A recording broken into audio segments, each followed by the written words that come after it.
ত্রয়োদশ জাতীয় সংসদ নির্বাচনের প্রচারণায় জনগণের দোরগোড়ায় পৌঁছাতে ব্যস্ত সময় পার করছেন প্রার্থীরা। এর অংশ হিসাবে বিএনপি, জামায়াত, এনসিপি সহ বিভিন্ন দলের প্রার্থীরা ভোটারদের নানা প্রতিশ্রুতি দিচ্ছেন। ঢাকা ১৩ আসনের ১১ দলীয় জোটের প্রার্থী মাওলানা মামুনুল হক পথসভায় অংশ নিয়ে ভোটারদের কাছে দোয়া ও ভোট চাচ্ছেন।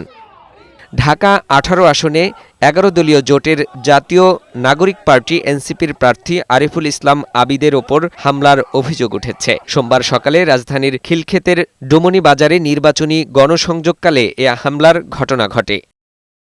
ঢাকা ৮ আসনের বিএনপি প্রার্থী মির্জা আব্বাসের পক্ষে পশ্চিম মালিবাগে প্রচারণা চালিয়েছেন তার সহধর্মিণী ও জাতীয়তাবাদী মহিলা দলের সভানেত্রী আফরোজা আব্বাস। নির্বাচনের মাঠে চষে বেড়াচ্ছেন ঢাকা ৮ আসনের প্রার্থী মির্জা আব্বাস। আগামী ১২ ফেব্রুয়ারি ভোটকেন্দ্রে যাওয়ার জন্য ভোটারদের কাছে ভোট চাচ্ছেন ঢাকা ১৬ আসনে বিএনপি প্রার্থী আমিনুল হক। লিফলেট দিচ্ছেন ও দিচ্ছেন নানা প্রতিশ্রুতি। ঢাকা ১১ আসনে ইসলামী আন্দোলনের প্রার্থী ফজলে বারী মাসুদ গণসংযোগ চালিয়েছেন বাড্ডা এলাকায়। নির্বাচিত হলে সব ধরনের দুর্নীতি রোধ করা হবে বলে জানান তিনি।